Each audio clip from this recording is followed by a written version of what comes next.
فَإِنْ آمَنُوا بِمِثْلِ مَا آمَنْتُمْ بِهِ فَقَدِ اهْتَدَوْا۔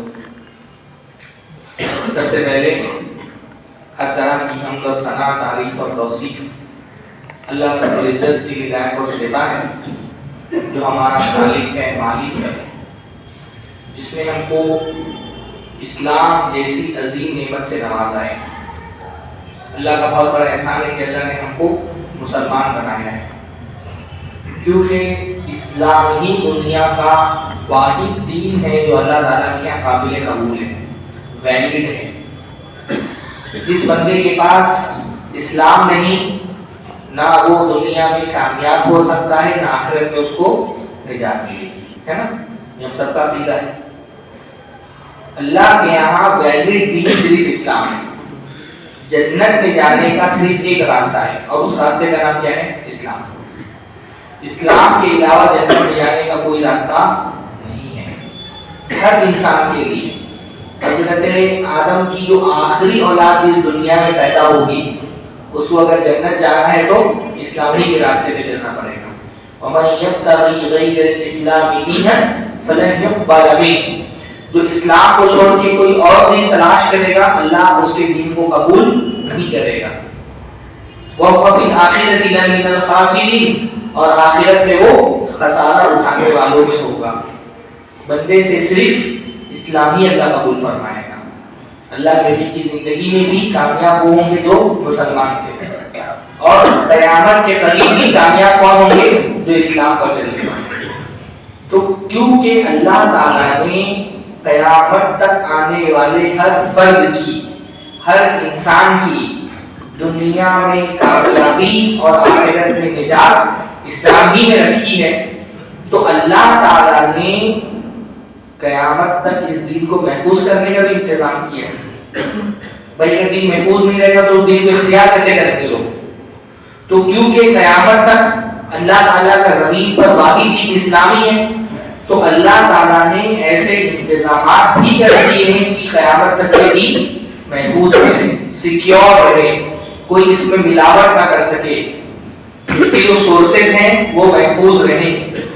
اللہ تعالیٰ نے اس دین کی حفاظت کے جو بہت سارے انتظامات کیے، اس میں سے ایک انتظام یہ کیا کہ امت کا پہلا طبقہ، غور سے سنیے، امت کا پہلا طبقہ جو اللہ کے نبی صلی اللہ علیہ وسلم سے دین لے کر کے امت کو دینے والا تھا، وہ دنیا کے سب سے اعلیٰ، سب سے افضل، سب سے بہتر لوگ تھے۔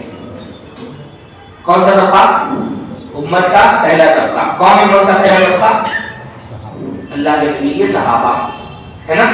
صحابہ کیا ہیں؟ صحابہ امت اور نبی کے درمیان کا برج ہے، پل ہے۔ اس پل کو توڑ دیں گے تو امت اپنے نبی سے محروم ہو جائے گی۔ صحابہ اس دین کے پہلے راوی ہیں، راوی سمجھتے ہیں نا؟ روایت کرنے والے۔ اس دین کے پہلے راوی صحابہ ہیں۔ اگر پہلے ہی راوی غیر معتبر ہو جائیں، جھوٹے ثابت قرار پائیں، گنہگار ثابت قرار پائیں، اگر پہلے ہی راویوں کی امانت، صداقت، انہی کی سچائی پر اگر سوالیہ نشان لگا دیا جائے تو پھر تو پورا دین جو ان سے ملا وہ پورا دین معتبر نہیں۔ بھئی اگر صحابہ معتبر نہیں ہے تو پھر وہ قرآن کیسے معتبر ہو سکتا ہے جو دیا ہی صحابہ نے ہم کو ہے؟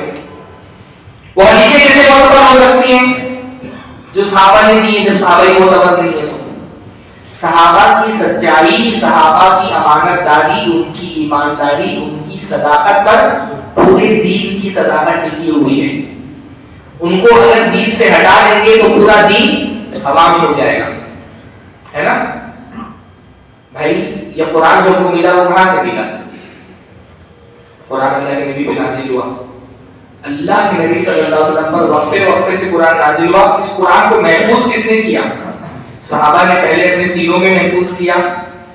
لکھتا کون تھا قرآن؟ تو اللہ کے کو لکھنا نہیں آتا تھا نا، نازل اللہ کے نبی ہوتا تھا، پر قرآن لکھتا کون تھا؟ صحابہ لکھتے تھے۔ الگ الگ ترتیب سے صحابہ کرام نے پہلے اللہ کے نبی کے زمانے میں قرآن لکھا، ہے نا؟ اللہ کے نبی صلی اللہ علیہ وسلم نے بتایا، پر لکھا کس نے؟ صحابہ نے لکھا۔ پھر اللہ کے نبی کی وفات پا جانے کے بعد اس کو ایک کتاب میں ایک مصحف میں جمع کس نے کیا؟ صحابہ نے. کس کے دور میں جمع ہوا؟ حضرت ابو بکر رضی اللہ عنہ کے دور میں, ہے نا. اللہ کے نبی صلی اللہ علیہ وسلم کے چلے جانے کے بعد حضرت اللہ کے نبی صلی اللہ علیہ وسلم کے اللہ کے نبی صلی اللہ علیہ وسلم کے چلے جانے کے بعد اس قرآن کو جمع کس نے کیا؟ حضرت بکر کے دور میں صحابہ نے جمع کیا. ہاں, پھر اس کے بعد الگ الگ مصحف تیار ہو گئے, مصاحف میں اختلاف ہونے لگا. کہیں پر لوگ الگ الگ طرح کا قرآن لے کر کے پڑھ کر کے جھگڑا کرنے لگے. کوئی کہتا میرا مصحف صحیح ہے, کوئی کہتا میرا مصحف صحیح ہے. تو پوری امت کو ایک مصحف پر جمع کرنے کا کام کس نے کیا؟ بتائیے. ہاں, حضرت عثمان رضی اللہ عنہ. ماشاءاللہ کہتے ہیں. ہاں, پوری امت کو ایک مصحف پر جمع. حضرت عثمان کا ایک بہت بڑا کارنامہ ہے. ہاں, کہ امت کو ایک مصحف پر جمع کر دیا اور اس کے علاوہ جو مصاحف تھے انہوں نے جلوا دیے, ایک مصحف پر جمع کر دیا. حتیٰ کہ یہ جو ہمارے یہاں قرآن ہے نہیں رکھا ہوا, یہ جو قرآن ہمارے یہاں رکھا ہوتا ہے نسخے میں, اس کو کون سا قرآن کہا جاتا ہے؟ اس کو کہا ہی جاتا ہے مصحف عثمانی. ہاں, وہ مصحف جو حضرت عثمان کے مصحف کے موافق ہو وہی مصحف معتبر مانا جاتا ہے. تو بھائی یہ قرآن جو ہم تک کے پہنچا ہے کس سے پہنچا؟ یہ صحابہ کے ذریعے سے پہنچا. اگر آپ صحابہ کو کہہ دیں کہ صحابہ غیر معتبر ہیں تو پھر وہ قرآن بھی معتبر نہیں جو صحابہ نے ان تک پہنچایا ہے. اس لیے رافضیوں کو آپ دیکھیں, شیعہ حضرات وہ زبان سے اچھے بول دیں گے ہم اس قرآن کو مانتے ہیں, پر ان کے دل میں یہ قرآن اصلی قرآن نہیں ہے. ان کے حساب سے اصلی قرآن تو حضرت علی نے کافی وغیرہ میں غالباً ان کی روایتیں باقاعدہ موجود ہیں کہ حضرت علی نے اصلی قرآن ترتیب دیا تھا. ترتیب دے کے حضرت ابو بکر کے پاس آئے. حضرت ابو بکر نے وہ قرآن تسلیم کرنے سے انکار کر دیا تو انہوں نے نعوذ باللہ وہ قرآن چھپا لیا. اس میں حضرت علی کی فضیلت ہے. اور وہ کیا کہتے ہیں, اصلی قرآن حضرت علی نے چھپا لیا, پھر وہ اپنے بیٹے حسن کو دیا, حضرت حسن نے حضرت حسین کو دیا. ایسے ہی 12 اماموں تک چلتا ہوا اصلی قرآن جو ہے وہ ہمارے جب 12ویں امام آئیں گے تو وہ اصلی قرآن لے کر کے آئیں گے. قرآن کو کیسے وہ مان سکتے ہیں؟ ہاں, جو قرآن منسوبی حضرت عثمانی کی طرف ہے اس قرآن کو وہ اللہ تعالیٰ مان سکتے ہیں؟ جس کو جوانی صحابہ نے کیا اس کو اصلی قرآن کو کیسے مان لیں گے؟ اس کو کبھی ذہن میں یہ بات آتی ہے کہ بھئی اس قرآن کو مان لیں گے تب تو صحابہ کا احسان ان کو ماننا پڑے گا, کیونکہ یہ قرآن اللہ کے نبی کے زمانے میں قرآن ایک کتابی شکل میں اس طرح سے نہیں تھا. یہ حضرت بکر کے زمانے میں جمع ہوا اور اس کا مصحف جو آج ہم پڑھتے ہیں حضرت عثمان کا ترتیب کیا. قرآن اللہ کے نبی میں نازل ہوا پر اس قرآن کو ہم تک کس نے پہنچایا؟ اللہ کے نبی کے صحابہ. یہ اللہ کے نبی صلی اللہ علیہ وسلم کے صحابہ کا ہم پر احسان جو قرآن ہم پڑھ رہے ہیں. بھئی ہم آج اللہ کے نبی کو جتنا بھی جانتے ہیں جو حدیثیں ہیں اللہ کے نبی صلی اللہ علیہ وسلم کی, یہ اب تک کس نے پہنچائی ہے؟ اللہ کے نبی کے صحابہ نے. صحابہ کو اگر غیر معتبر قرار دے دیا جائے تو پھر یہ حدیثیں بھی قابل اعتبار نہیں ہیں. ہاں, ہماری نماز الحمدللہ نماز کا ایک ایک طریقہ, ایک ایک ادا, ایک ایک سنت ہم کو پتہ ہے. ہاتھ کہاں باندھنا ہے, رفع دین کیسے کرنا ہے, رکوع میں کیسے پیٹھ کو سیدھا رکھنا ہے, سجدے کی نازا پر کرنے ہیں, تشہد میں کیسے بیٹھنا ہے, تورک کیسے کرنا ہے. نماز کا ایک ایک طریقہ کس نے بتایا؟ صحابہ نے. نبی نماز کیسے پڑھتے تھے, نبی روزہ کیسے رکھتے تھے, نبی زکات کیسے دیتے تھے, نبی حج کیسے کرتے تھے. بھائی اللہ کے نبی کے حج کا طریقہ کس نے بتایا؟ صحابہ نے. خذوا عنی مناسککم, اللہ کے نبی صلی اللہ علیہ وسلم نے فرمایا حج کا طریقہ مجھ سے سیکھ لو. نماز, روزہ, حج, زکات, حتیٰ کہ اللہ کے نبی صلی اللہ علیہ وسلم کی وہ سنتیں جو اللہ کے نبی صلی اللہ علیہ وسلم کی بتائے وہ طریقے جو جن کا ڈائریکٹ تعلق ہمارے دین سے نہیں, وہ تک صحابہ کرام نے محفوظ کر دی ہے کہ نہیں؟ ہاں, ایسی چیزیں جن کا ڈائریکٹ ہمارے دین سے تعلق نہیں ہے وہ بھی صحابہ کرام نے محفوظ کر دی. اللہ کے نبی ہنسے تو صحابہ نے صرف اللہ کے نبی صلی اللہ علیہ وسلم کے ہنسنے کی کیفیت بیان نہیں کی کہ ہنسے, ہنسنے کی کیفیت بھی بیان کر دی. صرف نہیں بتایا ہنسے. حدیث میں آتا ہے فضحک رسول اللہ صلی اللہ علیہ وسلم حتی بدت نواجذہ, اللہ کے رسول ایسا ہنسے کہ اللہ کے رسول کی داڑھیں نکلنے لگی. ہنسنے کی کیفیت بیان کر دی. اللہ کے نبی کبھی ہاتھ اٹھایا تو صرف اتنا نہیں بتایا ہاتھ اٹھایا, ہاتھ کیسے اٹھایا یہ بھی بیان کر دیا. ہاں فرفع یدیہ حتی یری بیاض ابطیہ، اللہ کے نبی نے اتنا ہاتھ اٹھایا کہ اللہ کے نبی کی بدن کی سفیدی دکھنے لگی. ایک ایک کیفیت اللہ کے نبی صلی اللہ علیہ وسلم کی. ہاں اچھا اللہ کے نبی کی ذات کی تو اپنی جگہ پر کیفیت بیان کی، اللہ کے نبی کی ذات سے جڑی ہوئی چیزوں کی کیفیت بیان کرتے ہیں. ترمذی وغیرہ میں غالباً ایک باب ہے، باب نعل النبی صلی اللہ علیہ وسلم، اللہ کے نبی صلی اللہ علیہ وسلم کی جوتیوں کے بارے میں. اللہ کے نبی کیسے تھے کو بیان کیا، نبی صلی اللہ علیہ وسلم کی جوتیاں کیسی تھیں یہ بیان کر دی. تقریباً 7-8 آثار ملتے ہیں، میں نے کبھی مضمون پڑھا باب صفات نعل النبی صلی اللہ علیہ وسلم، اللہ کے نبی صلی اللہ علیہ وسلم کی جوتیوں کی صفات. اس میں جو قلمکار ہے اس نے تقریباً 6-7 حدیثیں جمع کی ہیں جس میں بتایا گیا اللہ کے رسول کی جوتیاں کیسے تھیں. ہاں اللہ کے نبی کی جوتیوں میں 2 فیتے رکھے ہوئے تھے، صحیح مسلم کی روایت ہے. ہاں نعل نبی صلی اللہ علیہ وسلم لہو قبالان، اللہ کے نبی کی جوتی میں 2 فیتے تھے، وہ اس طرح سے جوتی تھی اور اس میں 2 فیتے ایسے لگے ہوتے تھے. تو اللہ کے نبی ان جوتیوں کے فیتوں کو ایسا بیچ والے انگوٹھی سے انگوٹھے سے انگلی سے لا کر کے پیچھے باندھتے تھے. ہاں اور اللہ کے نبی صلی اللہ علیہ وسلم کی جوتیاں بیچ سے کٹی ہوئی تھی شیپ میں، اور اللہ کے نبی کی جوتی گائے کی چمڑی سے بنی تھی جس کو بالکل صاف کر دیا گیا تھا، اس میں کوئی بال نہیں بچا تھا. اور اللہ کے نبی صلی اللہ علیہ وسلم کی جوتیوں کے پیچھے سپورٹ کے لیے کہ پیر باہر نہ نکلے کوئی چیز تھی. اور اللہ کے نبی صلی اللہ علیہ وسلم کی جوتیوں کی 2 تہیں تھیں. اللہ کے نبی کی جوتیوں سے متعلق اتنی حدیثیں آپ کو اچھی کتابوں میں مل جاتی ہیں. ہاں ایک ایک کیفیت اللہ کے نبی صلی اللہ علیہ وسلم کی، اللہ کے نبی صلی اللہ علیہ وسلم کے ہاتھ کیسے تھے، اللہ کے نبی کا چہرہ کیسا تھا، اللہ کے نبی کا قد کیسا تھا، اللہ کے نبی کا مصافحہ کیسے کرتے تھے، معانقہ کیسے کرتے تھے، کیا کھاتے تھے، کیا پیتے تھے، کھانے میں اللہ کو کیا پسند تھا، پینے میں اللہ کے نبی صلی اللہ علیہ وسلم کو کیا پسند تھا. باریک سے باریک تفصیلات جتنی ہم نبی کے بارے میں جانتے ہیں کس نے بتائی ہے؟ صحابہ نے بتائی. اگر صحابہ کو بیچ سے نکال دیں تو ہم اپنے نبی کو نہیں جانتے، ہے کہ نہیں؟ کیونکہ بھائی اگر صحابہ کو خبر نہیں ہے تو نبی کی عبادتیں، نبی کے معاملات، نبی کے اخلاق، نبی کی سیرت، نبی کی ہسٹری کچھ بھی ہم کو نہیں پتا. تو یہ جو پورا دین ہے قرآن اور حدیث کی شکل میں، یہ پورا کا پورا دین اس کا اعتبار نبی کے صحابہ کے اعتبار پہ ٹکا ہوا ہے.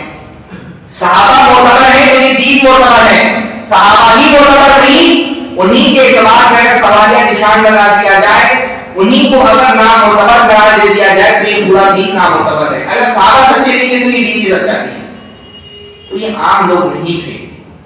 صحابہ کی ذمہ داری بہت بڑی تھی اس پورے دین کو محفوظ کر کے امت تک پہنچانے کی ذمہ داری. تو کیونکہ صحابہ کی ذمہ داری بڑی تھی تو اللہ رب العالمین نے اس ذمہ داری کو اٹھانے کے لیے بہت بڑے لوگوں کو چنا. عام لوگوں کو صحابی نہیں بنایا، اللہ نے چن کر کے پوری انسانی تاریخ میں جو اعلیٰ ترین لوگ تھے ان کو چن کر کے اپنے نبی کا ساتھی بنایا.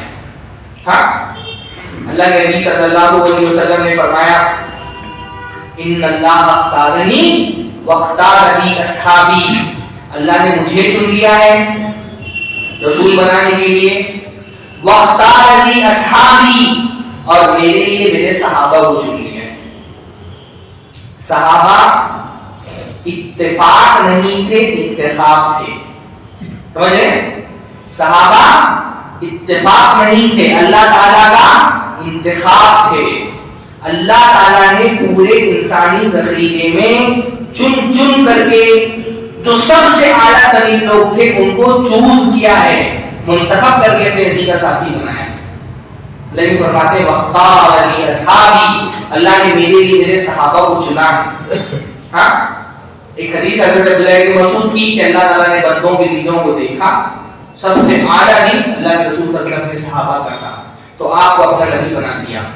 نبی کے بعد جو سب سے اعلیٰ ترین دل کے لوگ تھے، پاکیزہ قلوب کے لوگ تھے، سب سے اچھے جو لوگ تھے ان کو چن کر کے فَجَعَلَهُمْ وَزَرَاءَ نَبِيِّهِ، اپنے نبی کا ساتھی بنایا. چنے ہوئے لوگ ہیں یقاتلون علی دینہ، جو اللہ کے دین کے لیے قتال کرتے ہیں. تو صحابہ، ایک صحابیت جو ہے وہ اللہ تعالیٰ کا شرف ہے، وہ جس کو ملا وہ مل گیا ہے نا. بھائی صحابہ عبادت سے صحابہ نہیں بنے. صحابی عبادت سے صحابی نہیں بنے, صحابی زیارت سے صحابی بنے, ہے نا. صحابہ عبادت سے صحابی نہیں بنے, صحابہ زیارت سے صحابی بنے. صحابی کس کو کہتے ہیں؟ جس نے ایمان کی حالت میں اللہ کے نبی صلی اللہ علیہ وسلم سے ملاقات کی ہو اور ایمان کی حالت میں ان کی وفات ہوئی. من لقی النبی صلی اللہ علیہ وسلم مؤمنا ومات علی الایمان, جس نے ایمان کی حالت میں نبی سے ملاقات کی ہو اور ایمان کی حالت میں اس کی موت ہوئی, اس کو صحابی کہتے ہیں. تو اللہ کے نبی صلی اللہ علیہ وسلم کے صحابہ عبادت سے صحابی نہیں بنے, نبی کی زیارت سے صحابی بنے. تو امت کا کوئی بھی فرد عبادت کر کے کسی صحابی کے مرتبے کو نہیں پہنچ سکتا. ہاں, صحابی کا مقام جو ہے وہ ہے. ہم زندگی بھر سجدے میں بھی پڑے رہیں تو کسی نبی کے صحابی کی جو سب سے چھوٹے صحابی, صحابہ میں درجات لیولز ہیں, سارے صحابہ ایک لیول کے نہیں. سب سے افضل ترین صحابہ کون ہیں؟ خلفائے راشدین, پھر عشرہ مبشرہ. ترتیب سب سے آپ کو ہنسی آ رہی ہے, بیچ میں کچھ پریشانی ہے ان کو بھائی کو, آپ ہنس رہے ہیں, مجھے ڈسٹرب ہو رہا ہے, تو اگر وہ تھوڑا پیچھے نہیں جانے پڑ گیا, اچھا نہیں تو مجھے ڈسٹرب ہو رہا ہے بار بار وہ ہنس رہے ہیں. تو اللہ میں سمجھ رہا ہوں بھائی کوئی گمراہ بندہ ہے, صحابہ کی تعریف ہو رہی تو ان کو ہنسی آ رہی ہے. اچھا میں شک تھا مجھ کو, اس لیے میں نے بول دیا. تو اللہ رب العالمین اللہ کے نبی صلی اللہ علیہ وسلم کے صحابہ اتفاق سے صحابہ ہے نا. ایسا نہیں تھا کہ کوئی اتفاق سے ایمان لائے اور اللہ کے نبی صلی اللہ علیہ وسلم کے صحابی بن گئے, ہے نا. صحابہ عبادت سے نہیں زیارت سے صحابی بنے. کوئی بندہ اپنی پوری زندگی بھی سجدے میں پڑا رہے جو سب سے ادنا ترین صحابی ہیں, صحابہ درجے کے نہیں کرتے, عشرہ مبشرہ ہیں, ان کے بعد اور بدری صحابی ہیں, عہد میں شرکت کرنے والے صحابی ہیں, بیعت رضوان میں شرکت کرنے والے صحابی ہیں, جو سب سے نیچے لیول کے صحابی ہیں. امت میں کوئی آدمی زندگی بھر سجدے میں بھی پڑا رہے تو جو سب سے نیچے لیول کے صحابی ان کی بھی برابری نہیں کر سکتا. حضرت ابن عمر فرماتے ہیں کہ لا تسبوا اصحاب رسول اللہ, اللہ کے رسول کے صحابہ کو برا بلا مت کہو, ان کی برائی مت کرو. فَلَمَقَامُ أَحْدِهِمْ سَاعَةً خَيْرٌ مِّنْ عَمَلِ أَحْدِكُمْ 40 سَنَةً, ان کا ایک لمحے کے لیے نبی صلی اللہ علیہ وسلم کے ساتھ کھڑا ہو جانا, ایک لمحے کے لیے. کوئی صحابی نے اللہ کے نبی صلی اللہ علیہ وسلم کو ایمان کی حالت میں دیکھ لیا ہے, تمہاری 40 سال کی عبادتوں میں بھاگی, 40 سال عبادتیں کر لو تو تم اس ایک لمحے کی برابری نہیں کر سکتے جس ایک سیکنڈ میں کسی صحابی نے اللہ کے نبی کو دیکھا. وہ صحابی ہے, صحابی کوئی عبادت سے صحابی بن سکتا ہے؟ ہاں, عبادت سے ولی بن سکتا ہے, عبادت سے صحابی بن سکتا نہیں بن سکتا. یہ بس اللہ کا شرط تھا, اللہ نے جس کو دے دیا اس کو دے دیا. بھائی آپ لاکھ عبادتیں کر لیں, وہ آنکھیں کہاں سے لا سکتے جس نے نبی کو دیکھا؟ ہاں, وہ کان جس نے اللہ کے نبی صلی اللہ علیہ وسلم کو سنا, وہ سینہ جس سے اللہ کے نبی صلی اللہ علیہ وسلم نے معانقہ کیا, وہ ایمان جس کی تربیت اللہ کے نبی صلی اللہ علیہ وسلم نے کی, ہے نا. صحابہ کو جو عقیدہ ملا وہ عقیدہ انہوں نے کہاں سے لیا تھا؟ اللہ کے نبی سے لیا تھا. صحابہ کے عقیدے جیسا کس کا عقیدہ ہو سکتا ہے؟ ہاں, اللہ کے نبی صلی اللہ علیہ وسلم کے صحابہ کی جو تربیت ہوئی تھی اس میں جو صحابہ کو ایمان ملا تھا وہ ایمان انہوں نے کہاں سے لیا تھا؟ نبی سے سیکھا تھا.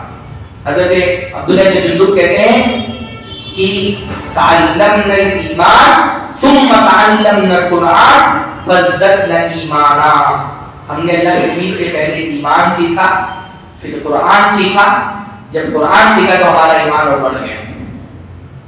جس ایمان کی تربیت جو اخلاق اللہ کے نبی صلی اللہ علیہ وسلم کی تربیت کے نتیجے میں صحابہ کے اندر پیدا ہوئے تھے, آپ پوری دنیا کو چھان ماریں گے نا, اس اخلاق کی ایک مثال آپ کو دنیا میں آج نہیں ملے گی, سوال ہی نہیں پیدا ہوتا. وہ جو اخلاقی تربیت اللہ کے نبی صلی اللہ علیہ وسلم نے اپنے صحابہ کو کی تھی, حضرت جریر بن عبداللہ اللہ کے نبی صلی اللہ علیہ وسلم کے صحابی, بہت معروف بھی نہیں. ہاں, ایک مرتبہ انہوں نے اپنے غلام کو بھیجا کہ جاؤ بازار سے گھوڑا خرید کے لاؤ. غلام گیا, گھوڑا خرید کے لے آیا, پوچھا کتنے کا لایا؟ تو کہا 400 درہم کا. حضرت جریر نے کہا کہ اچھا, اگر اس گھوڑے کے مالک کو تم بازار میں ملو گے تو پہچان لو گے؟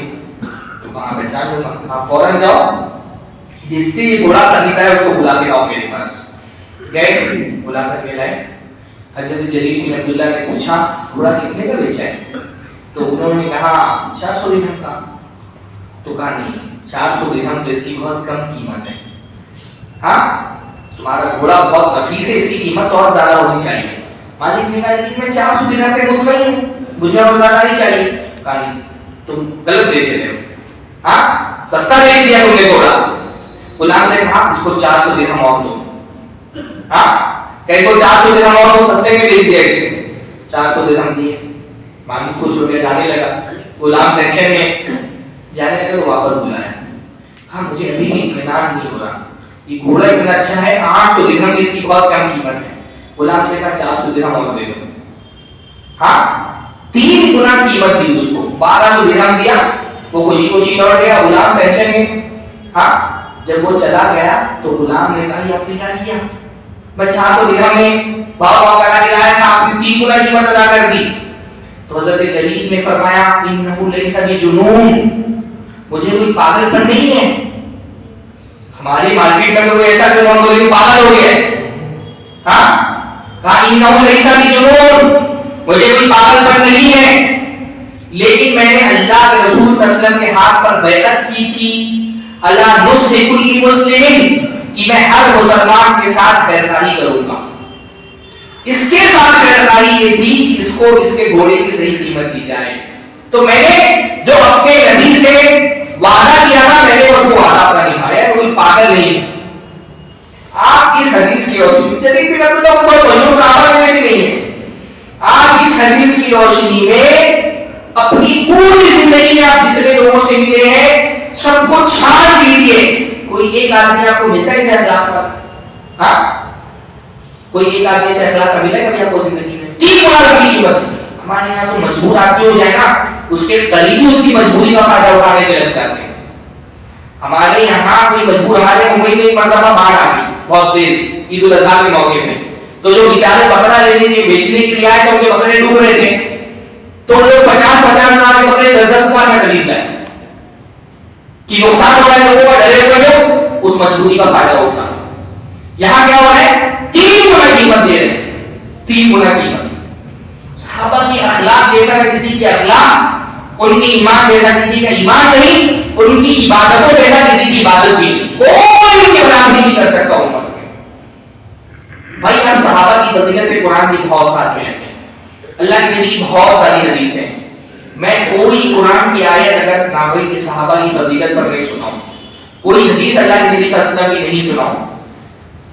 صحابہ کی عظمت کو سمجھنے کے لیے کیا یہی بات کافی نہیں کہ صحابہ اللہ کے نبی صلی اللہ علیہ وسلم کے شاگرد تھے؟ صحابہ کا استاد کون ہے؟ اللہ کے نبی. بھائی شاگرد کا مرتبہ استاد کے مرتبے سے طے ہوتا ہے نا. تو صحابہ کی عظمت کو ثابت کرنے کے لیے تو یہی بات بہت کافی ہے کہ وہ اللہ کے نبی صلی اللہ علیہ وسلم کے شاگرد تھے. ان کے استاد اللہ کے نبی تھے, اللہ کے استاد بھی تھے نا, تھے کہ نہیں؟ اللہ نے فرمایا انما بعثت معلما, اللہ تعالیٰ نے مجھے استاد بنا کر کے دنیا میں بھیجا ہے, میں معلم ہوں, اللہ نے مجھے معلم بنا کر کے دنیا میں بھیجا ہے. تو نبی معلم, اور نبی کی جیسا استاد کو استاد ہوگا. نبی دنیا کے سب سے بڑے معلم اور ان کے سب سے پہلے شاگرد اللہ کے نبی صلی اللہ علیہ وسلم کے صحابہ. اللہ نے قرآن کریم میں فرمایا وَيُعَلِّمُهُمُ الْكِتَابَ وَالْحِکْمَةَ, اللہ کے نبی صلی اللہ علیہ وسلم ان کو کتاب اور حکمت کی تعلیم دیتے. ان کو نبی کے صحابہ. بھائی شاگرد کا مرتبہ استاد کے مرتبے سے طے ہوتا ہے, ہوتا ہے کہ نہیں ہوتا ہے؟ ہاں, اب آپ ہمارے ہندوستان میں دیکھیے بڑے بڑے فضائل علماء, مولانا عبد الرحمن مبارک پوری رحمہ اللہ, بہت بڑا نام ہے ہندوستان کے علماء میں. ترمذی سنن ترمذی جو آپ پڑھتے ہیں, ترمذی کی شرح انہوں نے لکھی تحفۃ الاحوذی, پوری دنیا میں ترمذی کی سب سے معروف شرح آپ کی مبارک پور اعظم گڑھ کے. ہاں, مولانا شمس الحق عظیم آبادی رحمہ اللہ, کتنا بڑا نام ہے آپ کی عظیم آباد کے. یہ خود اپنے آپ میں محدث میں شمار ہونے والے, محدثین میں شمار ہونے والے لوگ ہیں, پر ان کی بھی جب تعریف کی جاتی ہے تو یہ بتایا جاتا ہے بھائی یہ علامہ عبد الرحمن مبارک پوری, یہ علامہ شمس الحق عظیم آبادی, یہ شاگرد ہیں سید میاں نذیر حسین محدث دہلوی. سید میاں نذیر حسین محدث دہلوی ان کا نام اتنا بڑا ہے علمی دنیا میں کہ ان کے تعارف میں جب کہا جاتا ہے کہ ان کے شاگرد ہیں تو ان کا اپنا مقام بڑھ جاتا ہے. چوسط علماء کو آپ جانتے ہو, امام ابن القیم کا نام تو آپ نے سنا ہے نا. ہاں, ابن القیم رحمہ اللہ امت کے کبار علماء میں اس سطح کے عالم ہیں کہ ان کو خود شیخ الاسلام کہا گیا, شیخ الاسلام کی طرف سے ملقب کیا گیا.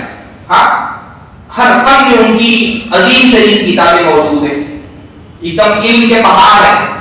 پر ابن القیم کی بھی جب تعریف کی جاتی ہے, ان کا تعارف کیا جاتا ہے, تو لازماً ان کے تعارف میں کہا جاتا ہے کہ ابن القیم جو شاگرد ہیں امام ابن تیمیہ رحمہ اللہ کے.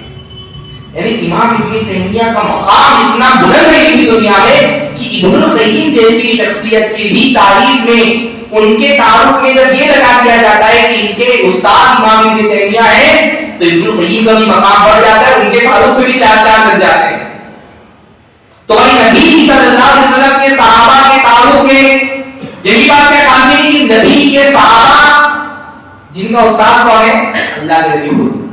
ہاں, اس سے بڑا کیا مقام ہو سکتا ہے کہ نبی کے شاگرد نہیں لوگ, نبی کے طلبہ ہیں, طالبان علوم نبوت ہیں, جنہوں نے اللہ کے نبی صلی اللہ علیہ وسلم کے سامنے ذات میں تلامس طے کیا, قرآن اللہ کے نبی سے سیکھا, فقہ اللہ کے نبی سے سیکھی, تفسیر اللہ کے نبی صلی اللہ علیہ وسلم سے اخذ کی, عقیدہ اللہ کے نبی صلی اللہ علیہ وسلم سے سیکھا, عبادت اللہ کے نبی سے سیکھی, ان کے دلوں کا تزکیہ اللہ کے نبی نے کیا, ان کے اخلاق اللہ کے نبی صلی اللہ علیہ وسلم نے سنبھالے. صحابہ کی عظمت پہ اور کوئی نقطہ کا بیان کرو, یہی نقطہ ان کی عظمت کو سمجھنے کے لیے کافی ہے کہ وہ نبی کے مدرسے کے فارغ تھے.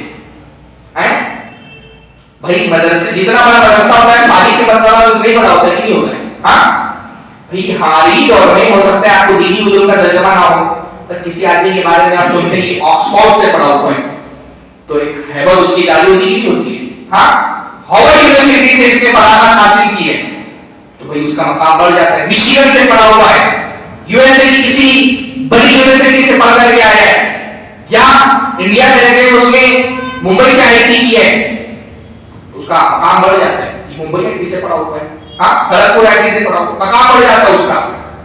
تو بھئی دنیا کے مدرسے سے فارغ ہونے سے اگر فارغ کا مرتبہ بڑھ جاتا ہے, تو کیا نبی کے مدرسے سے بڑا بھی کسی کا مدرسہ ہوگا؟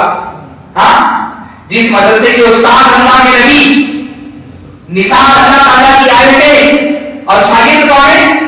صحابہ. نبی پڑھا رہے ہیں, قرآن پڑھایا جا رہا ہے, حکمتیں پڑھائی جا رہی ہیں, اور اس نبی کی ٹریننگ کون کر رہا ہے؟ اللہ تعالیٰ آسمان سے کر رہا ہے. ہاں, نبی استاد اور ٹیچر ٹریننگ کون کر رہا ہے؟ اللہ آسمان سے کرتا ہے. نبی سے کہیں تربیت میں چوک ہو جا رہی ہے, اصلاح کون کر رہا ہے؟ اللہ آسمان سے آیت نظام نازل فرما کے اصلاح کر رہا ہے. اس سے بڑا ویسا کوئی ہو سکتا ہے؟ کسی بھی چوک ہوتی ہے. عبداللہ ابن مکتوم آئے, اللہ کے نبی صلی اللہ علیہ وسلم نے مناسب نہیں سمجھا, سوال کا جواب نہیں دیا, چہرہ پھیر لیا.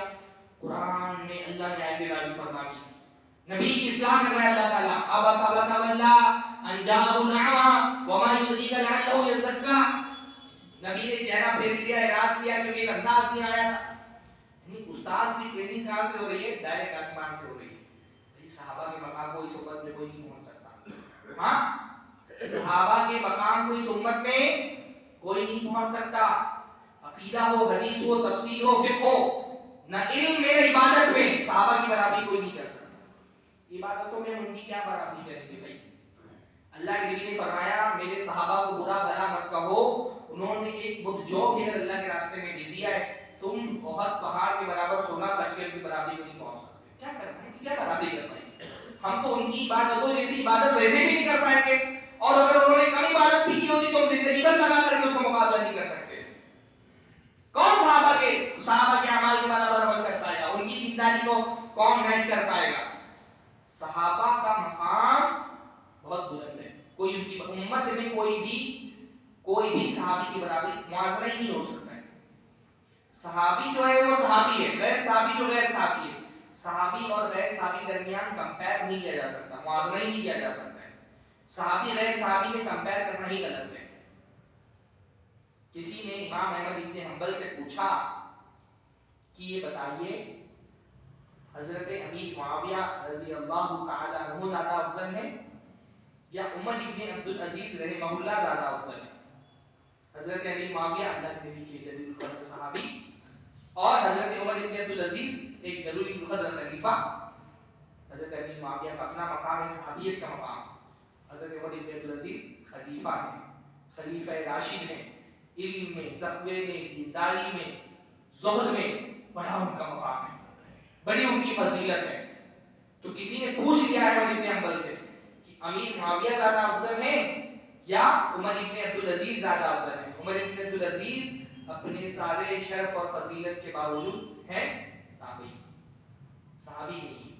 ہاں، تو امام احمد بن حنبل سے یہ سوال کیا گیا تو انہوں نے کہا اللہ کے راستے میں نبی صلی اللہ علیہ وسلم کے ساتھ جہاد کرتے ہوئے حضرت معاویہ رضی اللہ تعالیٰ عنہ کے گھوڑے کی ناک میں جو دھول گئی وہ دھول بھی عمر ابن عبد العزیز سے زیادہ افضل ہے. نہیں سمجھے؟ حضرت امیر معاویہ نے اللہ کے رسول صلی اللہ علیہ وسلم کے ساتھ جہاد کیا، اس جہاد میں ان کے گھوڑے کی ناک میں جو دھول گئی وہ دھول بھی عمر ابن عبد العزیز سے زیادہ افضل ہے. مبالغہ ہے، پر یہ مبالغہ کیوں کیا گیا؟ یہ مبالغہ کیا ہی اسی لیے گیا تاکہ لوگوں پہ یہ واضح ہو جائے کہ صحابی کو غیر صحابی سے کمپیئر نہیں کیا جا سکتا، دونوں میں کمپیریزن ہی نہیں بنتا ہے.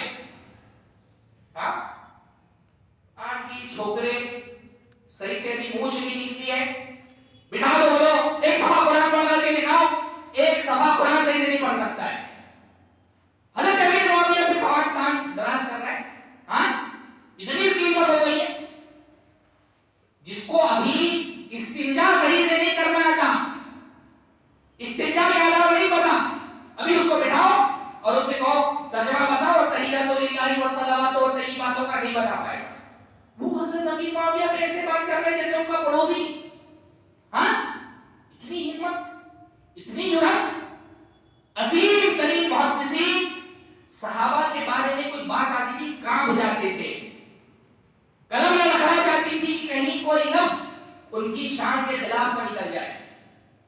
یہاں لوٹے لفاڑے جن کو بات کرنے کی تمیز نہیں، صحابہ کے بارے میں زبان کان ناراض کر رہے ہیں.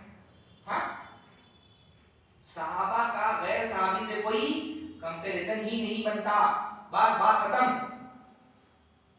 ہم کوئی اللہ تعالیٰ نے ہم کو جج نہیں بنایا ہے، ہم بیٹھ کر فیصلہ کریں گے کون سا صحابی کیسا تھا. ہاں، صحابہ کے بارے میں اللہ کو جو فیصلہ کرنا تھا اللہ تعالیٰ نے کر دیا.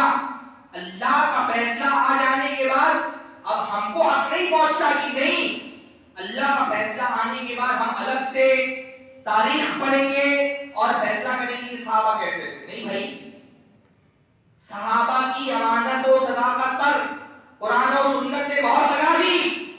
اب صحابہ پر رائے نہیں ایمان. سمجھ رہے؟ صحابہ کے بارے میں تو رائے نہیں دے رہے ہیں، اب جو بتا دیا گیا اس پر ایمان لے رہے ہیں. تو یہ کیا چاہیے؟ قرآن مجید نے ان کی صداقت، امانت، اعتبار اس پر مہر لگا دی صداقت کی. ہاں، اللہ تعالیٰ نے ان کے ایمان کو معیار قرار دے دیا. فرمایا فَإِنْ آمَنُوا بِمِثْلِ مَا آمَنْتُمْ بِهِ فَقَدْ اهْتَدَوْا. یہ یہود اگر ویسا ایمان لائیں گے جیسا تم ایمان لائے تو یہ ہدایت پر ہے.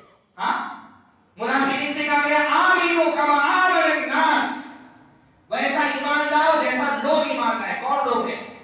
صحابہ. ہاں، اللہ کے لیے فرمایا امت 73 فرقوں میں تقسیم ہوگی. جنتی فرقے کی علامت کیا بتائی؟ ما انا علیہ، جس پر میں ہوں. اسی پر بس کر دیتے نا. ہاں، ہدایت کا معیار تو اللہ کے نبی صلی اللہ علیہ وسلم ہی ہے نا، تو اسی میں بس کر دیتے کہ جس پر میں ہوں. یقینی اللہ کے نبی جس پر میں ہوں. ما انا علیہ و اصحابی، جس پر میں ہوں اور میرے صحابہ ہیں. یعنی ہدایت کی تکمیل اللہ کے نبی صلی اللہ علیہ وسلم کی سنت اور صحابہ کی سنت کو ملا کر کے ہوتی ہے. ہدایت پر کون ہے یہ دیکھنا ہو تو نبی کی سنت کے ساتھ صحابہ کی سنت بھی دیکھنی پڑے گی. ہاں، اسی لیے تو اللہ کے نبی مانا علیہ پہ نہیں رکے، وہ اصحابی کو بھی آگے بڑھا دیا. اتباع کس کی کرنی ہے؟ اللہ کے نبی کرنی ہے. اتباع کیسی کرنی ہے؟ جیسے صحابہ نے کی. نبی آئیڈیل رسول ہے، انسان ہے، تو صحابہ آئیڈیل امتی ہیں. ہاں، نبی کی اتباع صحابہ کے مطابق، صحابہ کے فہم کے موافق. اس لیے جب ہم سلفیت کیا ہے یہ بیان کرتے تو ہم کیا کہتے ہیں؟ اتباع الکتاب والسنہ بفہم سلف الامہ. قرآن و سنت کی اتباع، لیکن کیسے؟ جو امت کے سلف ہیں، صحابہ کرام، ان کے فہم کے مطابق. ہاں، اللہ کے نبی نے فرمایا جب بہت اختلاف ہوگا تو کیا کرنا ہے؟ علیکم بسنتی، میری سنت کو مضبوطی سے پکڑ لینا. اور یہاں پر رکیں گے اللہ کے نبی. آگے کیا فرمایا؟ وَسُنَّةِ الْخُلَفَاءِ الرَّاشِدِينَ الْمَهْدِيِّينَ. میں جن لوگوں کو اپنے پیچھے چھوڑ کر کے جا رہا ہوں، میرے صحابہ، یہ میرے خلیفہ ہیں، یہ ہدایت و رشد کے پیکر ہیں، ان کی سنت کو بھی لازمی پکڑنا ہے. ہاں، نبی کے ساتھ ساتھ صحابہ کی سنت. ہدایت دونوں کی سنت ملانے سے مکمل ہوتی ہے. جو صحابہ کے طریقے پر نہیں وہ ہدایت پر نہیں ہے. وَمَن يُشَاقِقِ الرَّسُولَ مِن بَعْدِ مَا تَبَيَّنَ لَهُ الْهُدَىٰ. جو رسول کی مخالفت کرے ہدایت کے آ جانے کے بعد. صرف اتنی سی بات نہیں کی، آگے چیز اور بڑھاتی. وَيَتَّبِعْ غَيْرَ سَبِيلِ الْمُؤْمِنِينَ. اور ایمان والوں کا راستہ چھوڑ دے. ہدایت کے لیے رسول کا راستہ، رسول کے راستے پر چلنا ہے. پر کیسے چلنا ہے؟ جیسا کہ صحابہ چلے. تو جب ہدایت کی بات کی تو صرف یہ نہیں کہ رسول کی مخالفت کرے، ساتھ میں یہ بات بھی ایڈ کر دی وَيَتَّبِعْ غَيْرَ سَبِيلِ الْمُؤْمِنِينَ. ایمان والوں کا راستہ چھوڑ دے. نُوَلِّهِ مَا تَوَلَّىٰ. وہ جہاں پھرنا چاہتا ہے اس کو پھیر دیتے ہیں. وَنُصْلِهِ جَهَنَّمَ. اور اس کو جہنم میں ڈال دیں گے. وہی اس کا ٹھکانہ ہے، وہ بدترین ٹھکانہ ہے. تو وہی صحابہ ہدایت کا معیار ہے، صحابہ رہنمائی کا چراغ ہے. جو ان کے راستے کو چھوڑ دے وہ ہدایت پر نہیں ہے. قرآن و سنت نے صحابہ کی عدالت پر، ان کی صداقت پر مہر لگا دی ہے. ہاں، اس لیے ہم یہ کہتے ہیں بھائی جتنا قرآن نے بتا دیا مان لو. صحابہ کو ماننے کے لیے قرآن و سنت کافی ہے. ہاں، اس سے بڑا اور کیا انعام ہو سکتا ہے؟ اللہ تعالیٰ نے دنیا ہی میں ان کو اپنی رضا کی سند دے دی. دنیا ہی میں ان کو رضامندی کا سرٹیفکیٹ دے دیا. رضی اللہ عنہم ورضوا عنہ. اللہ ان سے راضی ہو گیا، وہ اللہ سے راضی ہو گئے. اس سے بڑا کوئی انعام ہو ہی نہیں سکتا. حدیث میں آتا ہے جنتی جب جنت میں چلے جائیں گے، ساری نعمتیں مل جائیں گی، خوش و خرم ہو جائیں گے، زندگی سے مطمئن ہو جائیں گے، تو اللہ تعالیٰ فرمائے گا رکو ابھی ایک انعام باقی ہے. لاسٹ سرپرائز میں اللہ تعالیٰ نے انعام رکھا ہے. تو جنتی کہنے لگا سب تو مل گیا، تو نے تو ہم کو خوش کر دیا، ہر نعمت سے نواز دیا، اب اور ہم کو کیا چاہیے؟ تو اللہ رب العالمین فرمائیں گے، اللہ رب العالمین خطاب کریں گے اور فرمائیں گے میں تم سے راضی ہو گیا، اب کبھی بھی میں تم سے ناراض نہیں ہونے والا. اور یہی سب سے بڑا انعام ہوگا جنتیوں کے لیے کہ اللہ تعالیٰ ان سے مخاطب ہو کر کے فرما دے گا میں تم سے راضی ہو گیا، کبھی تم سے ناراض نہیں ہونے والا. جنتیوں کو جنت میں جو سب سے بڑی نعمت اور انعام ملے گا، صحابہ کو وہ دنیا ہی میں مل گیا. ہاں، اللہ نے ان کو دنیا ہی میں بتا دیا کہ اللہ ان سے راضی ہو گیا، وہ اللہ سے راضی ہو گئے. حبب الیکم الایمان وزینہ فی قلوبکم. اللہ نے ایمان کو تمہارے لیے محبوب کر دیا اور ایمان سے تمہارے دلوں کو منور کر دیا. ایمان کی روشنی تمہارے دلوں میں جلا دی، ایمان کے نور سے تمہارے دل منور ہو گئے. اللہ نے مزین کر دیا تمہارے دل کو ایمان سے. وَقَرَّ إِلَيْكُمُ الْكُفْرَ وَالْفُسُوقَ وَالْعِصْيَانَ. اور کفر، نافرمانی، گناہ اللہ رب العالمین نے تمہارے لیے مکروہ بنا دیا ہے. تمہارے دل اس کی طرف مائل نہیں ہوتے. ہم تو بھائی صحابہ کو قرآن سے جانتے ہیں، ہم صحابہ کو حدیثوں سے جانتے ہیں، ہے نا؟ یہ بہت اس پورے درس کی سب سے اہم ترین بات ہے. ہم نے صحابہ کو قرآن سے پہچانا ہے، ہم نے صحابہ کو حدیثوں سے پہچانا ہے. ہم نے صحابہ کو تاریخ سے نہیں پہچانا. ہاں ہم نے صحابہ کو قرآن سے پہچانا ہے, حدیثوں سے پہچانا, ہم نے صحابہ کو تاریخ سے نہیں پہچانا.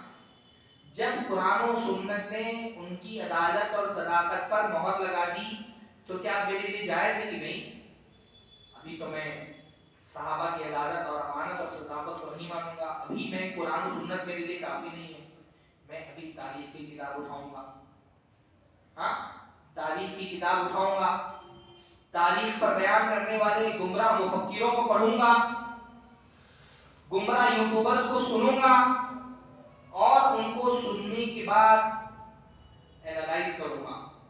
میں ابھی جمل اور صفین کے واقعات پڑھوں گا اور ان کو اینالائز کرنے کے بعد, تجزیہ کرنے کے بعد سوچوں گا کہ صحابہ کو کیا مقام دینا ہے.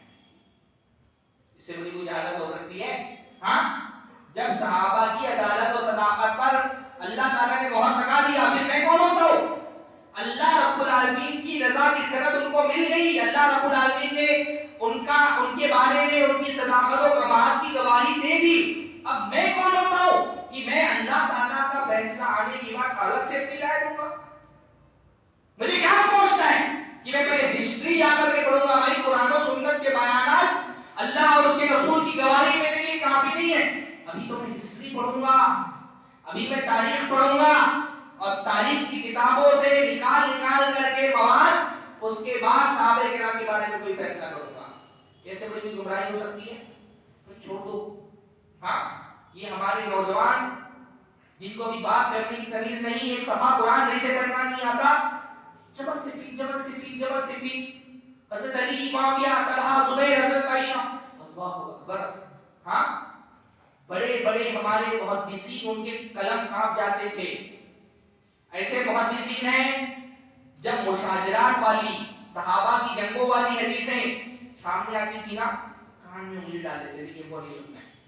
کیوں سننا ہے بھائی؟ ہاں دین اللہ کے لیے زمانے میں مکمل ہو گیا. صحابہ انسان تھے, اس انسان ہونے کی وجہ سے ان سے کچھ خطائیں سرزد ہو گئی, کچھ غلط فہمیاں ہو گئی, کچھ سیاسی معاملات میں اختلافات ہوئے, اور اختلافات کی جنگیں بھی ہو گئی. کیا اللہ تعالیٰ نے ہم پر واجب قرار دیا ہے کہ تم کو ان جنگوں کے بارے میں پڑھ کر کے فیصلہ کرنا ہے کون سچا تھا کون جھوٹا تھا, کون برحق تھا کون برحق نہیں تھا؟ کچھ لوگوں نے پورا دین مشاجرات بنا کر کے رکھا ہے. نماز روزے کی بات نہیں کریں گے, توحید کی بات نہیں کریں گے, ہاں ایمان اور بحث کی بات نہیں کریں گے. صبح شام جنگل سے فی جبل سے فی, حضرت طلحہ, حضرت زبیر, معاویہ, حضرت عمار, حدیث عمار کو کھیل بنایا ہوا ہے. ہاں کھیل بنائے چھوٹے چھوٹے بچوں نے. امام احمد بن حنبل کے بارے میں یہ بات آتی ہے کہ حدیث عمار روایت کرتے تھے, روایت کر کے چپ ہو جاتے تھے, اس پر بحث نہیں کرتے تھے, ڈر کے مارے. حدیث عمار اتنی نازک حدیث ہے, امام احمد بن حنبل کوئی عام انسان نہیں کہ بھائی اہل سنت و جماعت کا امام ہے وہ شخص. ہاں امام احمد بن حنبل جیسا شخص, حدیث عمار ہے نا کہ حضرت عمار کو ایک باغی گروہ قتل کرے گا, حدیث بیان کر کے چپ ہو جاتے تھے, اس پر بحث نہیں کرتے تھے, اس کی تفسیر و تشریح میں نہیں جاتے تھے کہ کہیں ناگہانی بات کرتے ہوئے زبان سے کوئی کلمہ کسی صحابی کے خلاف نکل جائے. اتنا احتیاط تھا. امام احمد بن حنبل جیسا شخص وہ بولتے ہوئے ڈر رہے ہیں, ہمارے یہاں اس کو استنجا کا طریقہ نہیں پتا اس کا ڈرے کو ابھی, اور یوٹیوب پہ چینل بنا کر کے رکھا ہے حدیث عمار کے نام سے. ہاں ابھی ایک صفحہ قرآن صحیح سے پڑھنا نہیں آتا, جو مولوی آئے گا اس حدیث عمار پہ بحث کر رہے ہیں. کیا ہو بھائی تم؟ ہاں ابھی پوچھ لو اسلام اور ایمان کے ارکان کی طرح تو کنفیوز ہو جائے گا کہ 6 کی 5 ہے. ہاں ایسے لوگوں کو میں جانتا ہوں, ابھی ان سے لا الہ الا اللہ کا صحیح ترجمہ ان کو نہیں آتا. اسلام کے ارکان کتنے, ایمان کے ارکان کتنے پوچھ لو تو کنفیوز ہو جاتے ہیں کہ کون سی کے 5 کس کے 6. ہاں ابھی اس کو بنیادی دین کے مسائل سے واقفیت نہیں ہے, غسل کرنا نہیں آتا, استنجا کرنا نہیں آتا, نماز صحیح سے پڑھنی نہیں آتی, توحید کی بیسک معلومات بھی نہیں ہے, بحث کرے گا حدیث عمار پہ. بھئی انسان کو اپنی اوقات پہ رہنا چاہیے. جہالت کا سب سے بڑا پرابلم یہ ہے کہ انسان کو اس کی اوقات یاد نہیں دلاتا. علم ہم کو ہماری اوقات یاد دلاتا, ہم کس بارے میں بحث کر سکتے ہیں. جن کے پاس علم ہوتا ہے نا ان کو پتا ہوتا ہے زبان کہاں کھولنی ہے کہاں بند کرنی ہے. ہاں اور جن کے پاس علم ہے ان کو پتا ہے صحابہ کے اختلافات پہ اپنی زبان اہل سنت والجماعت کا اس لیے اجتماعی موقف کیا ہے؟ سارے صحابہ پر رحم کی دعا کرو اور کسی کے بارے میں کوئی غلط بات اپنی زبان سے مت نکالو، خاص طور پہ صحابہ کے درمیان جو جنگیں ہوئی ان پر خاموش رہو۔ الکف والامساک اما شجر بین اصحاب، زبان کو روک لو، ٹھہر جاؤ ان معاملات میں گفتگو کرنے سے جو صحابہ کے اختلافات۔ ہاں اس لیے اسٹینڈرڈ جو اسٹینڈ ہے اہل سنت والجماعت کا وہ یہی ہے کہ عام لوگوں کو صحابہ کے درمیان جو جنگیں ہوئی اس پر بحث کرنے کی ضرورت صحابہ ہے۔ ہم صحابہ کو معصوم نہیں مانتے، جیسے شیعہ حضرات اپنے امام کے بارے میں کہتے ہیں وہ معصوم ہے، ان سے کوئی گناہ نہیں سرزد ہو سکتا۔ ہمارا عقیدہ صحابہ کے بارے میں نہیں کہ صحابہ معصوم ہے، ان سے کوئی غلطی نہیں ہو سکتی، کوئی صحابہ سے غلطی ہو سکتی ہے، صحابہ سے گناہ ہو سکتا ہے، حتیٰ کہ کسی صحابی سے کوئی ایسا بھی گناہ ہو سکتا ہے جس کی سزا قتل ہو سکتا ہے کہ نہیں ہو سکتا ہے؟ بھائی ایک صحابیہ نے زنا کر دیا، شادی شدہ تھی، شادی شدہ عورت زنا کرے تو اس کی سزا کیا ہے؟ قتل ہے۔ پر بھائی گناہ بھی کیا تو توبہ بھی تو کی، ہاں اللہ کے رسول کے پاس آئی، تین بار اقرار کیا، اللہ کے رسول بھیج رہے ہیں، کہہ رہی نہیں اللہ کے رسول میں واپس نہیں جاؤں گی، تحید یا رسول اللہ کے رسول مجھے معاف کر دیجیے۔ ہاں اللہ کے رسول نے پھر کہا کہ جاؤ ابھی تم بچہ ہے پیٹ میں، جب پیدا ہو جائے تو آنا، چلی گئی۔ اگر بچہ پیدا ہونے کے بعد واپس نہیں آتی تو اللہ کے رسول کو دعاتے کہ جب ڈھونڈ کر کے لاؤ کہاں چلی گئی وہ عورت، وہ بھی موقع دیا تھا اللہ کے رسول نے، بچہ پیدا ہو گیا لے کر کے آئے۔ پھر اللہ کے رسول نے موقع دیا کہ ابھی تو یہ دودھ پیتا ہے، جب یہ کھانا کھانے لائق تو آ جاؤ۔ کھانا کھانے لائق ہوا تو ہاتھ میں روٹی لے کر لے کے آئے بطور ثبوت۔ بھائی گناہ کیا، پر اس گناہ کے آگے توبہ بھی تو دیکھو کسی کی، ہاں روٹی لے کر کے آئی ہاتھ میں، اللہ کے نبی اب اس گناہ کے بوجھ سے آزاد کر دیجئے۔ اللہ کے نبی صلی اللہ علیہ وسلم نے کہا بچے کو کوئی گود دے لے، کسی نے گود دے لیا، کہا جاؤ اس کو رجم کر دو۔ عیدگاہ کے قریب جہاں رجم کیا جاتا تھا، سزائیں اور حدود نافذ کیے جاتے تھے، ان کو دفنایا گیا، سینے تک پتھروں سے مار کے رجم کر دیا گیا۔ مارتے ہوئے غالباً کسی صحابی کے جسم پر کوئی خون کا چھلکا پڑ گیا تو انہوں نے کوئی بری بات بول دی زبان سے۔ جب اللہ کے نبی کو پتا چلا کہ اس خاتون کے بارے میں کسی نے غلط کلمہ کہا ہے، اللہ نے فرمایا تم اس کو برا کہتے ہو؟ اس کی توبہ اگر مدینہ کے 70 لوگوں میں بانٹ دی جائے تو 70 لوگوں کی مغفرت کے لیے کافی ہو جائے۔ اس عورت نے اسی توبہ کی، گناہ ہوا پر توبہ بھی تو دیکھو نا کسی کی، ہاں نہیں گناہ ہوا۔ حضرت حاتم ابن ابی بلتہ نے فتح مکہ کے موقع پہ جب اللہ کے نبی فوج لے کے نکلے، خفیہ طور پہ ایک عورت کو خط دے کر کے مکہ والوں کو جاسوسی کر دی کہ اللہ کے نبی تمہارے خلاف فوج لے کر کے آ گئے۔ بہت بڑا جرم تھا، اسلامی حکومت میں جاسوس کی سزا کیا ہے؟ قتل۔ حضرت عمر نے جب تلوار اٹھائی معاملے کے لیے کہ اللہ کے رسول اجازت دے دیجیے میں ان کا سر تن سے جدا کر دوں، انہوں نے جاسوسی کی ہے، اللہ کے نبی نے یہ نہیں کہا کہ ان کی غلطی پر قتل نہیں بنتا۔ اللہ نے فرمایا عمر تم کو پتہ ہے یہ بدری ہے، بدری، اور بدر میں شریک صحابہ کو اللہ رب العالمین نے خطاب کرتے ہوئے فرمایا تم جو بھی کر لو اللہ رب العالمین تمہارے سارے گناہ معاف کر دیں۔ غلطی ہوئی پر ان کی نیکیاں اتنی بڑی تھی نا بھائی، وہ 313 بدری صحابہ تھے، ان کا مقام کیا تھا؟ ان کے بارے میں اللہ کے نبی نے فرمایا اللہم ان تولن هذه العصابہ لن توبل بعدا، اللہ تعالیٰ یہ چھوٹی سی فوج جو میں لے کر کے نکلا ہوں آج اگر یہ ہلاک ہو گئی تیری عبادت کرنے والا کوئی نہیں بچے گا۔ بھائی ان کی گناہ ہوئے، ہم نے کہتے صحابہ سے غلطی نہیں ہوئی، پر صحابہ کی غلطیاں تھوڑی ہیں اس کے مقابلے ان کی نیکیاں بہت زیادہ ہیں۔ ہم کو صحابہ کے بارے میں امید ہے انشاءاللہ تعالی اگر ان سے کوئی گناہ بھی ہوا ہے، اگر کوئی گناہ بھی ہوا ہے انشاءاللہ ان کی نیکیاں اتنی ہے کہ اللہ تعالیٰ ان کے گناہ معاف کر دے گا۔ کسی کا گناہ کوئی بیان کرنے والی چیز ہوتی ہے، ہاں بھائی صحابہ کو آپ جانے دیں، آپ اپنے بارے میں کیا چاہتے ہیں؟ آپ سے کوئی غلطی سرزد ہو جائے تو آپ کیا چاہیں گے کہ میں وہ غلطی سب جگہ بیان کرتا پھروں؟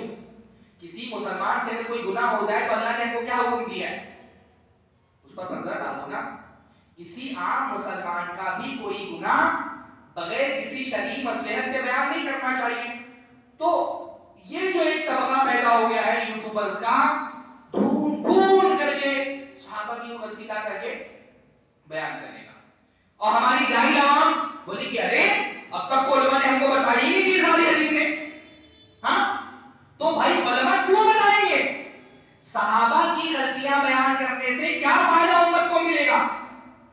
ہاں یہ جو ایک پورا منہج بن گیا ہے کہ کوئی دین کی بات نہیں کریں گے، پورا صبح شام لگے ہوئے صحابہ کی غلطیاں تلاش کرو، جیسے کسی حدیث میں کسی صحابی غلطی دکھے خط سے لا کے بیان کرو، اور ان کے جو فالوورز ہیں اندھے مقلد وہ کہیں گے دیکھو اب تک علماء نے ساری حدیثیں چھپا کر کے رکھی تھی۔ اللہ کے بندے، علماء حدیث چھپا کر کے رکھتے تو تمہارا انجینئر بیان کہاں سے کرتا؟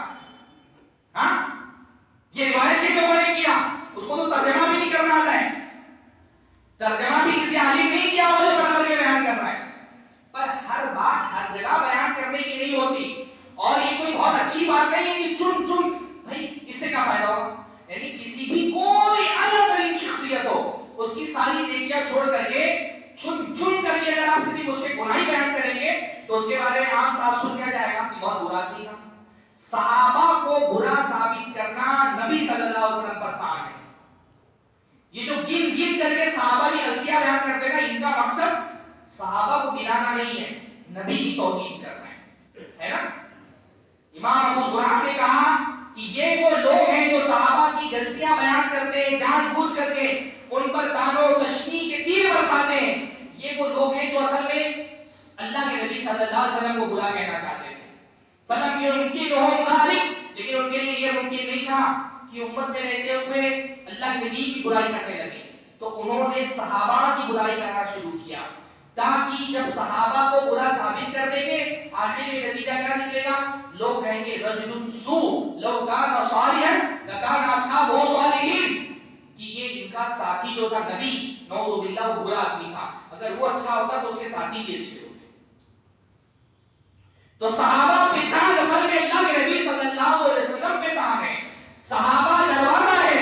حضرت امام نسائی نے فرمایا دروازہ کھٹکھٹانے والے سے ہوشیار رہو، کیونکہ دروازہ کھٹکھٹانے والا اصل میں گھر میں داخل ہونا چاہتا ہے۔ نبی صلی اللہ علیہ وسلم کے صحابہ پر تان کرنے والوں سے ہوشیار رہو، کیونکہ جو نبی کے صحابہ پر تان کرتا ہے وہ آخر کار انجام اس کا یہ ہوتا ہے کہ وہ نبی پہ تان کرنا شروع کرتا ہے۔ ہوشیار رہو ایسے لوگوں سے۔ بھائی ہم یہ نہیں کہتے صحابہ نے جنگیں ہوئی صحابہ سے، صحابہ کرام، پہلی بات تو بھائی اختلافات کہاں نہیں ہوتے؟ گھر میں دو بھائیوں میں لڑائیاں نہیں ہوتی ہیں، ہاں باپ کا بیٹے سے اختلاف نہیں ہوتا ہے، بہنوں کا آپس میں اختلاف نہیں ہوتا ہے، چھوٹی سی مسجد چلانا ہوتا ہے ٹرسٹی لڑ مرتے ہیں آپس میں ایک دوسرے سے۔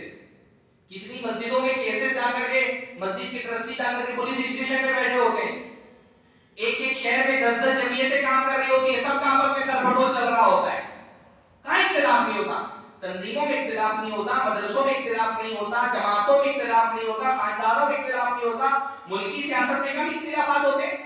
آپ کا بنگال تو سیاست میں خون بہانے کے حوالے سے معروف ہے، کہاں اختلاف نہیں ہوتا ہے؟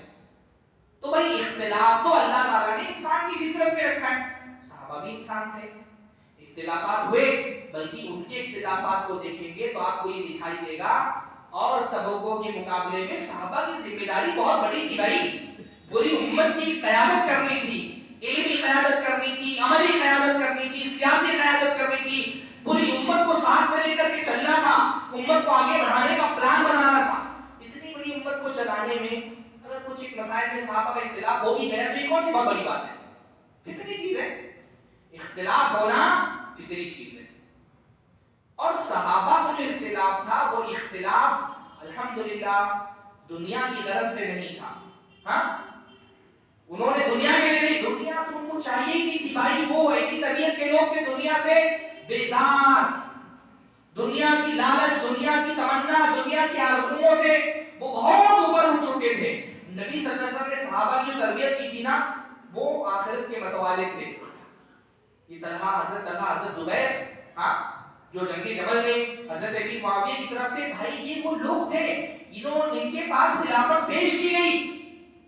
حضرت عمر نے جو لسٹ بنائی تھی کہ ان میں سے کسی کو خلیفہ چننا ہے، ان میں حضرت طلحہ اور زبیر بھی تھے، یہ خود خلافت سے دستبردار ہو گئے تھے، یہ کو نہیں چاہیے، یہ دنیا سے بیزار لوگ تھے،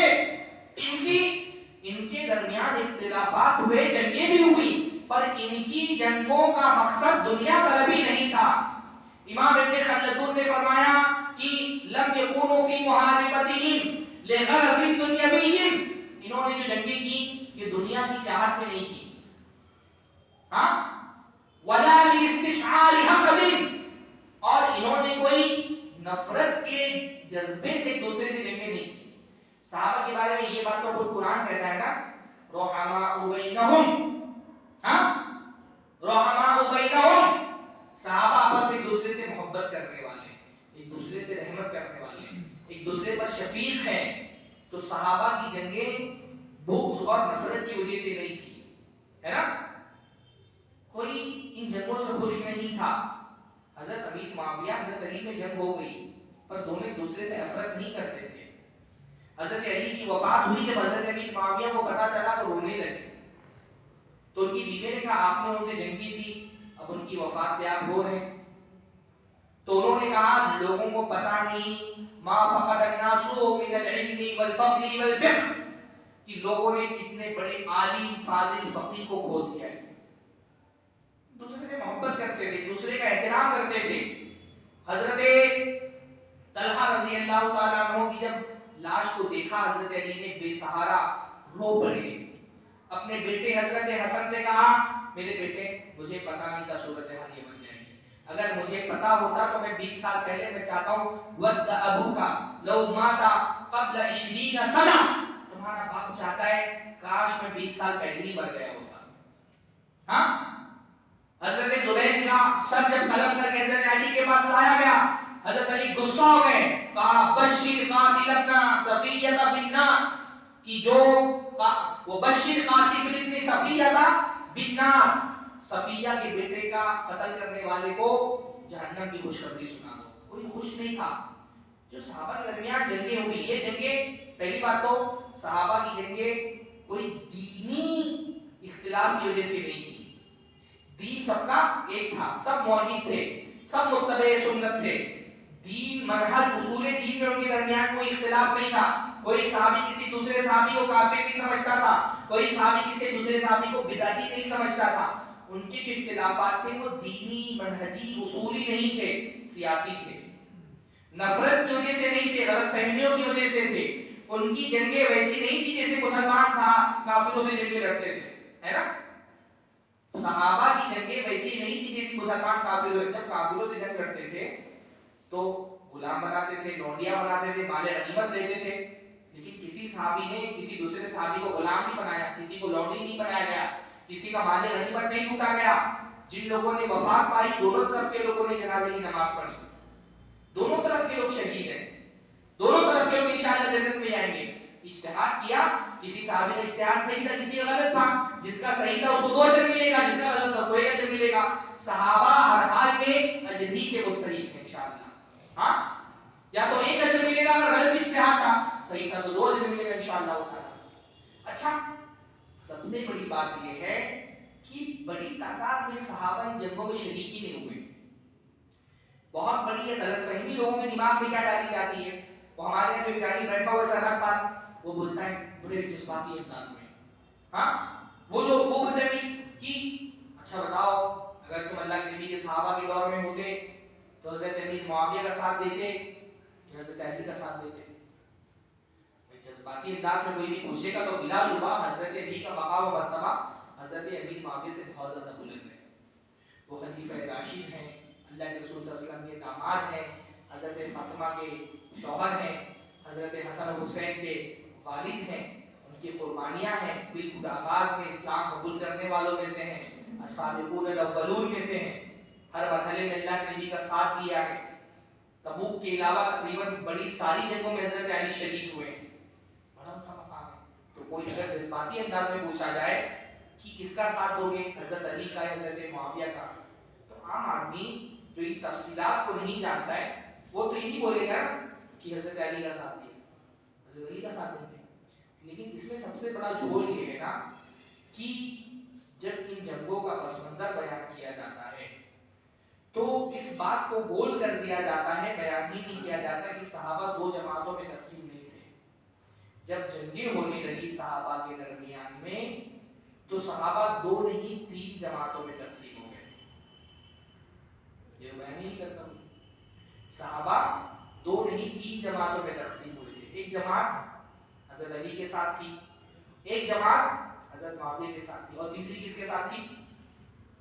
ہاں کسی کے ساتھ نہیں. تیسرا گروہ تھا قاعدین کا گروہ. قاعدین یعنی بیٹھے رہنے والے, جنہوں نے کسی سے بھی جنگ نہیں کی تھی. ہاں حضرت امام ابن تیمیہ کی عبارت ہے, میں چاہتا ہوں کہ وہ میں آپ کو الفاظی پڑھ کر کے مجھے سنا دوں. امام ابن تیمیہ فرماتے ہیں مجموع الفتاوی میں وَمِن ذَلِكَ أَنَّ الْقِتَالَ فِي الْفِتْنَةِ الْكُبْرَى, جب بڑا فتنہ روک ہوا. اچھا صحابہ کی جنگوں کو ہم فتنہ تو کہتے ہیں, پر صحابہ کو مفتون نہیں کہتے کہ وہ ان فتنوں کا شکار ہو گئے تھے. صحابہ کے بارے میں اتنا احتیاط کرتے ہیں کہ ان جنگوں کو فتنہ کہتے ہیں پر صحابہ کو مفتون نہیں کہتے. امام یہ فرماتے ہیں جب قتال شروع ہوا صحابہ سے, جنگیں ہونے لگی, تو کان الصحابہ فیہا ثلاث فرق, صحابہ اس میں 3 جماعتوں میں تقسیم ہو گئے. کان الصحابہ فیہا ثلاث فرق, صحابہ 3 جماعتوں میں تقسیم ہو گئے. فرقۃ قاتلت من هذه الناحیہ, ایک جماعت نے یہاں حضرت علی کا ساتھ دیا, ایک جماعت نے امیر معاویہ کا ساتھ دیا. وفرقۃ قعدت, اور ایک جماعت بیٹھ گئی. اور صحابہ میں بیشتر لوگ وہ تھے جو بیٹھے رہے. صحابہ میں بیشتر لوگ ان جنگوں میں شریک ہی نہیں ہوئے. حضرت محمد ابن سیرین تابعی ہیں, وہ کہتے ہیں حاجت الفتنہ واصحاب رسول اللہ عشرۃ آلاف, جب فتنہ رونما ہوا, جنگیں ہونے لگی, صحابہ 10,000 کی تعداد میں بحیات تھے. ہاں فما حضر فیہا 100, تو 100 صحابہ بھی ان جنگوں میں شریک نہیں ہوئے. بل لم یبلغوا 30, بلکہ کل صحابہ کو اگر جوڑ دیا جائے جو جنگوں میں شریک ہوئے تو 30 صحابہ بھی ان جنگوں میں شریک نہیں ہوئے. دکھایا جاتا ہے کہ اتنی بڑی تعداد میں صحابہ شریک ہو گئے, 30 صحابہ بھی ان جنگوں میں شریک نہیں ہوئے. ہاں تو یہ غلط فہمی لوگوں میں ڈالی جاتی ہے, بڑے بڑے صحابہ بھی ان جنگوں میں شریک ہی نہیں تھے. ہاں حضرت سعد بن ابی وقاص جب جنگ شروع ہوئی مدینہ ہی چھوڑ دیا, جا کر کے گمنام جگہ پہ جا کر کے رہنے لگے. کہاں جب تک کہ مسلمانوں میں اتحاد نہ ہو جائے جنگوں کی خبر بھی کوئی مجھ تک نہیں پہنچائے. ٹھیک, تو صحابہ میں بیشتر صحابہ, اصولی بات کیا ہے, صحابہ کی جنگیں دنیا کی غرض سے نہیں تھی, نفرت کے جذبے سے نہیں تھی. یہ صحابہ بیشتر ان جنگوں میں شریک نہیں ہوئے. جو شریک بھی ہوئے ان کا اپنا اجتہاد تھا, کسی کو اللہ کے نبی صلی اللہ علیہ وسلم نے جنگ میں شریک ہونے کا حکم نہیں دیا تھا. سب سے سیف موقف ان لوگوں کا تھا جو ان جنگوں میں شریک نہیں ہوئے. ہم سے کوئی پوچھے گا کہ تم کس کا ساتھ دیتے تو ہم کیا کہیں گے؟ اس تیسرے طبقے کا جو جنگوں میں شریک نہیں ہوا. کیوں نہیں شریک ہوا؟ کیونکہ باقاعدہ اللہ کے نبی کی حدیثیں موجود تھی کہ جب جنگیں ہوں تو کیا کرنا, اپنی تلوار توڑ دینا. ہاں تو بیشتر صحابہ شریک نہیں ہوئے, سب سے صحیح موقف انہی لوگوں کا تھا جو جنگوں میں شریک نہیں ہوئے. جو شریک بھی ہو گئے ان کا اپنا اجتہاد تھا, انشاءاللہ تعالی اگر ان کا اجتہاد غلط بھی تھا تو ان کو کم سے کم 1 اجر ملے گا, صحیح تھا تو 2 اجر ملے گا. ہمارا کام کیا ہے؟ ان صحابہ کے بارے میں ہمارا کام ان کے عیب بیان کرنا نہیں ہے. ان سے اگر غلطی بھی ہوئی تو ہم سمجھتے ہیں اجتہادی غلطی پر تو انشاءاللہ تعالی گناہ نہیں دے گا. اور اگر ان سے گناہ بھی ہو گیا ہم کو امید ہے کہ انشاءاللہ ان کی نیکیاں اتنی زیادہ ہے کہ ان کے گناہ معاف ہو ہوں گے. آخری بات, اگر گناہ معاف نہ بھی ہوئے تو ہمارا کام کیا ہے؟ ان کے لیے مغفرت کی دعا کرنا. اللہ نے فرمایا والذین جاءوا من بعدهم یقولون ربنا اغفر لنا ولاخواننا الذین سبقونا بالایمان, جو بعد میں صحابہ کے لوگ آئے, صحابہ کے بعد جو لوگ آئے وہ کیا کہتے ہیں؟ اللہ ہم کو بھی بخش دے اور ان صحابہ کو, ان سابقون الاولون کو بھی بخش دے جو ہم سے ایمان میں سبقت لے گئے. ولا تجعل فی قلوبنا غلا للذین آمنوا, اور جو ایمان لائے ہیں ان کے لیے ہمارے دل میں کوئی نفرت نہیں رکھنا. اللہ سے دعا کرو اللہ تعالی ہمارے دل کو صحابہ کے لیے کسی بھی طرح کے بغض اور نفرت کے جذبے سے پاک رکھے. السلام علیکم.